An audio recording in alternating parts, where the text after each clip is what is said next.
Hello and welcome to SPMIS Academy. Today we'll analyze important newspaper articles of 11th April 2023. Please note you can download the PDF version of today's newspaper analysis by clicking the link given in the comment section. This is the list of the topics that we will be covering from today's newspaper. And the first article is about El Nino Southern Oscillation ENSO. And this topic is important from our syllabus GS paper 1 geophysical phenomena point of view. तो El Nino के phenomena को अगर हमें समझना है तो हमें समझना होगा इस डायग्राम को। थोड़ा सा समझने की कोशिश कीजिए। इसको हमने स्ट्रेच कर दिया इसलिए थोड़ा सा समझने में डिफ़िकल्ट हो सकता है। देखिए यहाँ पे हमने दिखाया है साउथ अमेरिका, और साउथ अमेरिका का ये है पेरू कोस्ट। पेरू कोस्ट आपको पता है it is washed bye Humboldt cold current. तो पेरू या हम्बोल्ट कोल्ड करंट के कारण यहाँ पे बनता है एक कोल्ड जोन। यहाँ का जो वाटर होता है इस रीजन का, पेरू कोस्ट का, वो कूल होता है, और कूल होने के कारण यहाँ का जो एटमॉस्फेरिक प्रेशर है वो हाईयर साइड में होता है। तो यहाँ पे बन गया हाई प्रेशर जोन, राइट। और इसी के कारण ये कोल्ड वाटर करंट के कारण ही यहाँ पे फिर अटकामा डेजर्ट भी बनता है, one of the driest desert in the world. तो ये है कोल्ड करंट, और उसके कारण से यहाँ का जो सरफेस वाटर है वो कूल है, और इस कारण से यहाँ का जो एटमॉस्फेरिक प्रेशर है वो हाई प्रेशर है। अब ज़रा देखिए, ये ऑस्ट्रेलिया और साउथ अमेरिका के बीच में ये जो पैसिफिक ओशन का, सेंट्रल पैसिफिक ओशन का जो वाटर है, वहाँ पे क्या फिनोमेना हो रहा है। यहाँ के जो ट्रेड विंड्स हैं ऐसे कन्वर्ज हो रहे हैं, north east trade wind and south east trade wind. तो ये ट्रेड विंड्स फिर जो अपर लेयर है वाटर का उसको कन्वर्ज करते हैं on the Australian coast, on the north eastern side of Australian coast. और फिर यहाँ पे जब अपर लेयर ऑफ वाटर इकट्ठा होता है तो नेचुरल सी बात है कि यहाँ पे डाउन वेलिंग जोन बनेगा, और यहाँ पे फिर वार्म वाटर इकट्ठा होगा, और वार्म वाटर इकट्ठा होने के कारण ऊपर का जो एटमॉस्फेरिक जो एयर है उसका भी टेम्परेचर वार्म होगा, और इस कारण से यहाँ पे बनेगा लो प्रेशर जोन। आपको पता है जहाँ पे भी टेम्परेचर लो होता है वहाँ पे हाई प्रेशर बनता है, जहाँ पे भी टेम्परेचर हाई होता है वहाँ पे लो प्रेशर बनता है, राइट। ये सब तो बेसिक ज्योग्राफी के कॉन्सेप्ट है। तो मुद्दा यह है कि कोल्ड करंट के कारण यहाँ पे हाई प्रेशर बन गया, और यहाँ पे ट्रेड विंड्स के कारण यहाँ पे लो प्रेशर बन गया। अब नेचुरल सी बात है कि हाई प्रेशर से विंड जो है, प्लानिटरी विंड्स, वो मूव करेंगी लो प्रेशर की तरफ। तो यहाँ से प्लानिटरी विंड्स इधर की तरफ मूव करना शुरू करेंगी। लेकिन अगर यहाँ पे हाई प्रेशर है तो इसका मतलब विंड सिर्फ एक डायरेक्शन में तो बहेंगी नहीं, तो wind will move in the other direction also. Other direction मतलब across the South American continent towards Africa. तो अटलांटिक ओशन में एक लो प्रेशर जोन बनेगा। तो एक इस हाई प्रेशर जोन के लिए जो पेरू कोस्ट पे बना हुआ है, उस हाई प्रेशर जोन के लिए दो low pressure zone, relatively low pressure zone बनेंगे, एक on the coast of Australia और दूसरा in Atlantic Ocean on the western coast of Africa. और यहाँ पे इस लो प्रेशर के कारण फिर एक रिलेटिवली हाई प्रेशर बनेगा इन द इंडियन ओशन, यहाँ पे somewhere on the eastern coast of Africa, जिसको हम लोग हाई प्रेशर जोन को हम लोग कहते हैं मस्केरीन हाई। तो इस तरीके से दो हाई प्रेशर और दो लो प्रेशर जोन्स बन गए। शुरुआत यहाँ से हुई थी, यहाँ इस कोस्ट से हुई थी high pressure zone because of cold Humboldt current, low pressure zone, और फिर इसके कारण दो रिलेटिवली लो प्रेशर और हाई प्रेशर जोन बन गए। और इस तरीके से सरफेस पे ये प्लानिटरी विंड्स बहेंगी, और फिर जहाँ पे भी लो प्रेशर जोन होता है वहाँ पे wind start rising. Rising winds जो हैं अपर एटमॉस्फेयर में जाकर के फिर डाइवर्ज होते हैं, और फिर इनको हम लोग कहते हैं अपर एटमॉस्फेरिक विंड्स। और ये अपर एटमॉस्फेरिक विंड्स जा करके after certain distance they will start subsiding, और जहाँ ये सबसाइड करेंगे वहाँ पे फिर हाई प्रेशर जोन बनता है। तो इस तरीके से एक साइकिल बन जाता है एटमॉस्फेरिक विंड्स का, प्लानिटरी विंड्स, फिर rising winds, subsiding winds and upper planetary winds या अपर एटमॉस्फेरिक विंड्स। इस तरीके की जो साइकिल बन जाती है, जो यहाँ हमने येलो कलर से दिखाया है, दैट इज़ वॉकर साइकिल। अभी वॉकर साइकिल का आप समझिए फ्यूल कहाँ से आ रहा है। वॉकर साइकिल का पूरा फ्यूल आ रहा है ये हाई प्रेशर और लो प्रेशर जोन से on the Australian coast and the Peru coast. और ये जो प्रेशर डिफरेंस है that is mainly because of the strength of the trade winds on the central Pacific ocean. तो इस तरीके से पूरा का पूरा वॉकर साइकिल है। ये जितना स्ट्रॉन्ग वॉकर साइकिल होगा उतना ही स्ट्रॉन्ग हाई प्रेशर बनेगा, मैस्करीन हाई प्रेशर यहाँ पे on the eastern coast of Africa. और जितना ज़्यादा ये मैस्करीन हाई प्रेशर बनेगा उतना स्ट्रॉन्ग तरीके से monsoonal winds will be forced towards Indian subcontinent and that will lead to good amount of rainfall. यहाँ पे अगर हाई प्रेशर होगा तो नेचुरल सी बात है कि एक तरीके का एक प्रेशर एक्सर्ट होगा on the surrounding area and that will force these monsoonal winds who are coming from this direction. तो सदर्न हेमिस्फीयर से तो वो इस तरीके से आते हैं, साउथ ईस्ट डायरेक्शन से आते हैं, ट्रेड विंड्स हैं, और फिर नदर्न हेमिस्फीयर में ऐसे घूम जाते हैं बिकॉज ऑफ कोरियोलिस फोर्स। और उस कोरियोलिस फोर्स के कारण ये थोड़ा सा घूमते हैं इंडियन सब कॉन्टिनेंट की तरफ। ये मस्करीन हाई प्रेशर इसको और ज़्यादा धक्का लगाएगा और इंडियन सब कॉन्टिनेंट की तरफ भेजेगा, जिस कारण से मॉनसूनल रेनफॉल अच्छी होगी। तो मुद्दा यह है कि ये जो वॉकर साइकिल है because of the trade winds in the central Pacific region, उसके कारण जो वॉकर साइकिल बनता है, उस वॉकर साइकिल के कारण जो मस्करीन हाई बनता है in Indian ocean, that is very important for good amount of monsoonal rainfall in the Indian subcontinent because it provides strength to the monsoonal wind। और अब समझिए एक फिनोमेना जिसको हम लोग कहते हैं एल नीनो सदर्न ऑक्सीलेशन। होता क्या है कि ये जो ट्रेड विंड्स आप यहाँ देख रहे हैं सेंट्रल पैसिफिक रीजन में, ये धीरे धीरे कमज़ोर होने लगते हैं। ये एक साइकिल में चलते हैं, 4-5 साल तक काफ़ी मजबूत तरीके से चलते हैं, देन धीरे धीरे कमज़ोर होने लगते हैं। और कमज़ोर होकर के इतना कमज़ोर हो जाते हैं कि फिर यहाँ पे जो वार्म वाटर इकट्ठा हो रहा था वो वार्म वाटर इकट्ठा ये कर ही नहीं पाते हैं, दे बिकम सो वीक। तो trade winds they over a period of time become very weak, that is how they are not able to collect warm water here.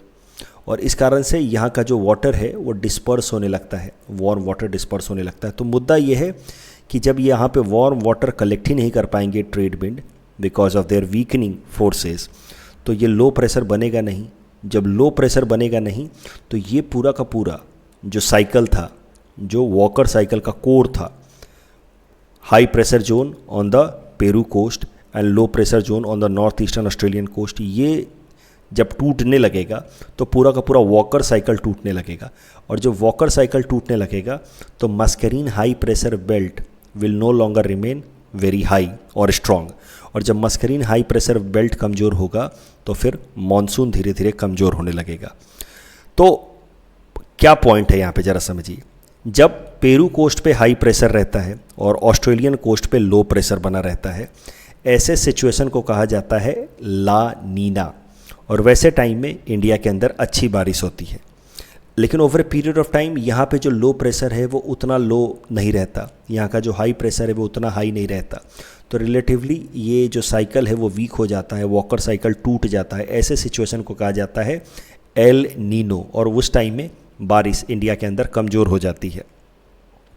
तो ये जो लो प्रेशर है और हाई प्रेशर का जो एक आप फ्रंट देख रहे हैं या सिचुएशन देख रहे हैं, ये हर वक्त ऐसा नहीं रहता है। जब ट्रेड विंड मजबूत रहते हैं तो ये लो प्रेशर और हाई प्रेशर बना रहता है।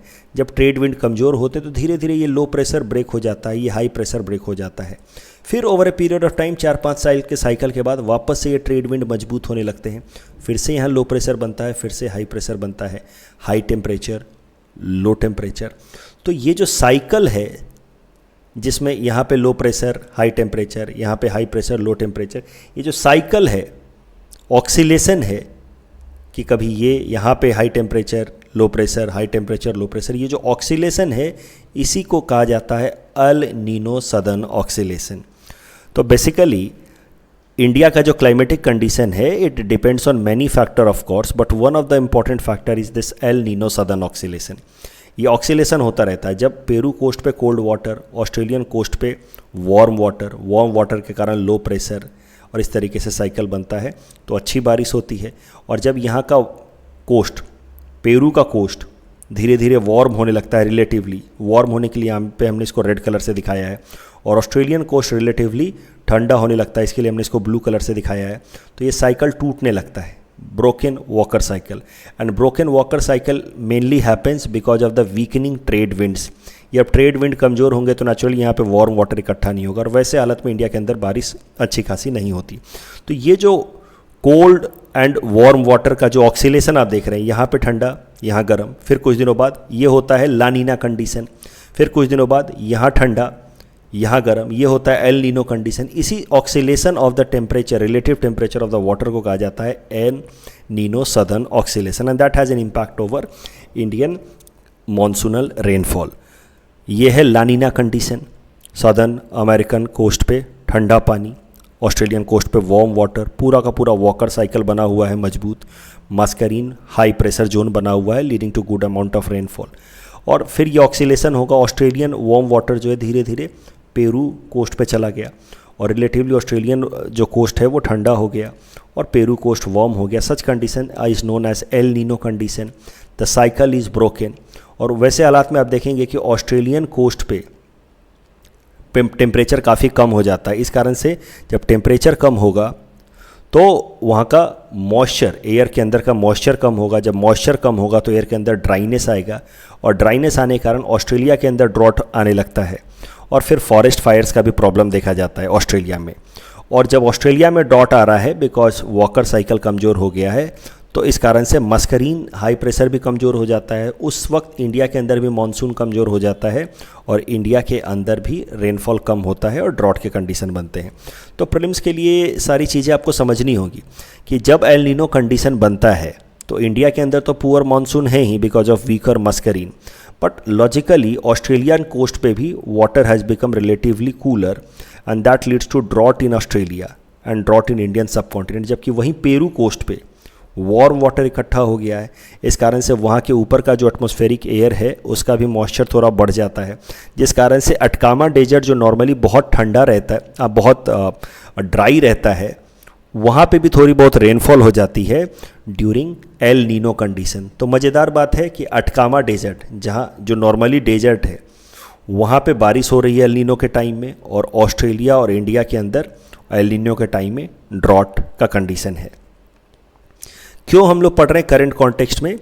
इस पे आर्टिकल इसलिए आया है क्योंकि पिछले 4 साल से लानीना का कंडीशन बना हुआ था, यानी कि इस तरीके का पॉजिटिव कंडीशन बना हुआ था, स्ट्रॉन्ग वॉकर साइकिल बना हुआ था, और जिस कारण से पिछले 4 साल से India received good rainfall and hence India had better agricultural output also. But as per a report of US national oceanic atmospheric administration, 2023 वो टाइम है जब धीरे धीरे लानीना कंडीशन कमज़ोर हो रहा है, and we are now moving towards neutral condition. तो मुद्दा ये है कि आने वाले साल में 2023, 24, 25 में आप देख सकते हैं कि लानीना के बाद हम न्यूट्रल पे पहुँचे, अब न्यूट्रल के बाद हम एल नीनो पे पहुँचेंगे। एल नीनो में वॉकर साइकिल टूटेगा, पेरू कोस्ट वार्म वाटर के लिए जाना जाएगा, ऑस्ट्रेलियन कोस्ट पे कोल्ड वाटर होगा, वाटर साइकिल टूटेगा, और इंडिया में ड्रॉट के कंडीशंस देखे जा सकते हैं। एग्रीकल्चरल प्रोडक्टिविटी कम हो सकती है इन कमिंग ईयर्स। इस टॉपिक के बेसिस पे prelims practice, I am so sorry, mains practice question हमने दिया है आपको। What is El Nino southern oscillation? यहाँ क्वेश्चन मार्क होना चाहिए, I will correct that. How does it impact monsoon rain in India? देखिए, अभी यहाँ पे मैंने हिंट्स भी दे दिया है। जिन स्टूडेंट्स को सिर्फ हिंट्स पढ़ करके आंसर अटेम्प्ट करना है वो हिंट्स पढ़ के आंसर अटेम्प्ट करें, जिनको बिना हिंट्स पढ़े आंसर अटेम्प्ट करना है वो बिना हिंट्स पढ़े आंसर अटेम्प्ट करें, जिनको फिर भी डर लग रहा है, जिनका हाथ फिर भी नहीं चल पा रहा है, उनको मैं कहूँगा कि मैंने पूरा आंसर भी लिख करके दे दिया है। ये पूरा आंसर पढ़िए, किस तरीके से प्रेजेंट करना है इसको वो पढ़िए, और फिर अटेम्प्ट कीजिए, लेकिन लिखिए। देखिए, मेरा व्यू पॉइंट समझिए। आप मेरी मान करके चाहे कुछ भी हो जाए 10 दिन तक आंसर लिखिए, चाहे जो हो जाए। भले आपको कुछ हिम्मत नहीं हो रहा, डर लग रहा है, तो आप मेरा पूरा आंसर पढ़ लीजिए, फिर लिखिए। थोड़ा और कॉन्फिडेंस है तो सिर्फ हिंट्स लिख करके या देख करके पढ़िए, और ज़्यादा कॉन्फिडेंस है तो डायरेक्ट लिखिए बिना हिंट्स पढ़े भी। लेकिन 10 दिन तक रोज़ आंसर लिखिए। 10 दिन में आपका कॉन्फिडेंस आ जाएगा और धीरे धीरे आप आंसर राइटिंग गेम में आ जाएंगे। That is important. So that is why I am giving everything. Hints भी दे दिया है भाई, हिंट्स पढ़ के करना है, हिंट्स पढ़ के कीजिए, बिना पढ़े करना है, हिंट्स बिना पढ़े कीजिए। फिर भी डर लग रहा है, पूरा आंसर पढ़िए फिर लिखिए, ठीक है, जैसे आपको लगता है, लेकिन लिखिए। The next article is about national party status and this topic is important from our syllabus GS paper 2 Indian polity point of view. तो नेशनल या स्टेट पार्टी का स्टेटस इलेक्शन कमीशन कैसे देता है? तो इलेक्शन कमीशन को power दिया गया है under article 324 of the Indian constitution and section 29A of representation of people act of 1951। It has been given power to prescribe guidelines for registration of parties. तो अलग अलग पॉलिटिकल पार्टीज़ का कैसे registration होगा उसका पावर दिया गया election commission को अंडर दीज 2 प्रोविजंस। और इसी का इस्तेमाल करके इलेक्शन कमीशन जो है पार्टीज़ को नेशनल पार्टी या स्टेट पार्टी का दर्जा देती है। अभी नेशनल पार्टी के लिए क्या क्या क्राइटेरिया हैं वो एक एक करके देख लेते हैं।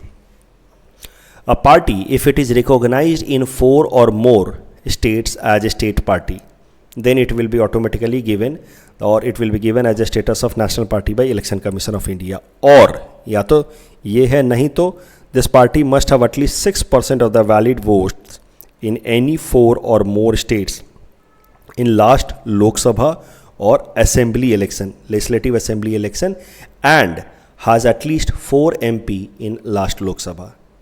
तो या तो पहला कंडीशन हो, नहीं तो दूसरा कंडीशन हो, नहीं तो द पार्टी मस्ट हैव वोन at least 2% of the total seats in Lok Sabha from not less than 3 states. तो इन तीनों में से कोई भी कंडीशन पूरा होता है तो इलेक्शन कमीशन ऑफ इंडिया उस पार्टी को नेशनल पार्टी का दर्जा दे सकती है। स्टेट पार्टी के लिए भी कुछ क्राइटेरियाज हैं, ये उतना इंपॉर्टेंट नहीं है, मुझे नहीं लगता ये पूछेगा या मेंस में ज़्यादा काम आएगा, एक बार पढ़ लीजिएगा, नॉट वेरी इंपॉर्टेंट। क्या फ़ायदे होते हैं एक रिकॉग्नाइज्ड पार्टी की तरह होने का, नेशनल पार्टी होने का या स्टेट पार्टी होने का क्या फ़ायदा होता है? तो नेशनल पार्टी हो गए तो एक अलॉट किया जाएगा symbol to that party and that symbol will be exclusively allotted to that party to be used throughout India। तो नेशनल पार्टी हो गए तो एक एक्सक्लूसिव सिंबल अलॉटमेंट होगा जो पूरे इंडिया भर में उसी पार्टी के लिए एक्सक्लूसिवली होगा। स्टेट पार्टी हो गया तो उस पार्टी को उस पर्टिकुलर स्टेट में एक सिंबल अलॉट किया जाएगा जो उस स्टेट के अंदर वही पार्टी एक्सक्लूसिवली उस सिंबल का इस्तेमाल कर पाएगी। उसके अलावा registered party as a national party और state party need only one proposer for filling the nomination file, plus they get broadcast or telecast facility over Akashvani and Doordarshan during general election। क्यों हम पढ़ रहे हैं national parties के बारे में? क्योंकि हाल फिलहाल में इलेक्शन कमीशन ऑफ इंडिया ने फैसला किया है कि आम आदमी पार्टी को नेशनल पार्टी का दर्जा दिया जाएगा। तो ये जितने भी क्राइटेरिया हैं उसमें से आम आदमी पार्टी ने ये वाला क्राइटेरिया पूरा कर दिया है, recognised as state party in 4 states. तो इस तरीके से आम आदमी पार्टी को नेशनल पार्टी का दर्जा दिया जा रहा है। At the same time some parties who were earlier national parties like all India Trinamool Congress, national Congress party, NCP and communist party of India, इनसे नेशनल पार्टी का दर्जा वापस ले लिया है इलेक्शन कमीशन ऑफ इंडिया ने। इस टॉपिक के बेसिस पे प्रीलिम्स प्रैक्टिस क्वेश्चन हमने आपको दे रखा है। Please attempt this question and you can submit the answer in the comment section. The next article is about tiger census report of 2022 and this topic is important from our syllabus GS paper 3 environment point of view। so देखिए हर 4 साल पे हमारे देश में tiger census कराया जाता है। तो पिछला टाइगर सेंसस कराया गया था 2018 में जिसकी रिपोर्ट निकल करके आई थी 2019 में। अगला टाइगर सेंसस शुरू हुआ 2022 में जिसकी रिपोर्ट अब सामने निकल करके आ रही है। तो मुद्दा यह है कि ये जो मौजूदा टाइगर सेंसस कराया गया है that is 5th cycle of tiger census and its interim report has been released by our prime minister of India. और इस रिपोर्ट के हिसाब से हमारे देश में पिछले सेंसस की तुलना में इस बार टाइगर्स की संख्या लगभग 200 और बढ़ गई है। तो पिछले सेंसस में टाइगर्स की संख्या थी 2967, 2967। अब टाइगर्स की संख्या आज पर the recent 5th cycle of tiger census report, now tigers population have been reported to 3167। tiger census is conducted by National Tiger Conservation Authority in collaboration with Wildlife Institute of India and the report is known by this name, status of tiger, co-predators, prey and their habitat। ये technical नाम है। The first assessment report was released in 2006, you see, first was released in 2006 and it was reviewed and validated by IUCN। तो tiger census report के अलावा हमारे प्रधानमंत्री जी ने एक और इनिशिएटिव लॉन्च किया है जिसका नाम है international big cats alliance, IBCA। ये international big cat alliance is coinciding with 50 years of project tiger also. तो हमारे देश में 1973 में प्रोजेक्ट टाइगर शुरू किया गया था टाइगर्स की पॉपुलेशन को प्रोटेक्ट करने के लिए, और अब उसके 50 साल पूरे हुए हैं हाल फिलहाल में, और उसी कॉन्टेक्स्ट में हमने इंटरनेशनल बिग कैट अलायंस भी लॉन्च किया है। इंटरनेशनल बिग कैट अलायंस का जो कॉन्सेप्ट है ये 2019 में हमारे प्रधानमंत्री जी ने प्रपोज किया था amongst the countries who have these big cat populations, कि भाई हम लोगों को मिल करके साथ आना चाहिए and we must create an alliance of global leaders to curb poaching and illegal wild life trade in Asia. और ये आइडिया तो प्रपोज किया था प्रधानमंत्री जी ने 2019 में, but now this has been materialized and now International big cat Alliance has been created which will focus on protection conservation of 7 major big cats of the world that are tiger, lion, leopard, snow leopard, puma, jaguar and cheetah. The alliance will have membership of the range of countries harboring these species. अब बात की जाए project tiger की, तो project tiger conservation programme है launched in 1973 as a centrally sponsored scheme and it is administered. इसका implementation देखती है नेशनल टाइगर कंजर्वेशन अथॉरिटी। इसका मेन फोकस है बंगाल टाइगर के आसपास, बाकी तो सारे टाइगर्स को प्रोटेक्ट करना ही, लेकिन बंगाल टाइगर जो इंडेंजर्ड है उसकी पॉपुलेशन को प्रोटेक्ट करना एक मेन एरिया ऑफ कंसर्न है। और इसके अंतर्गत प्रोजेक्ट टाइगर के अंतर्गत ही टाइगर रिजर्व्स इस्टेब्लिश किए जाते हैं।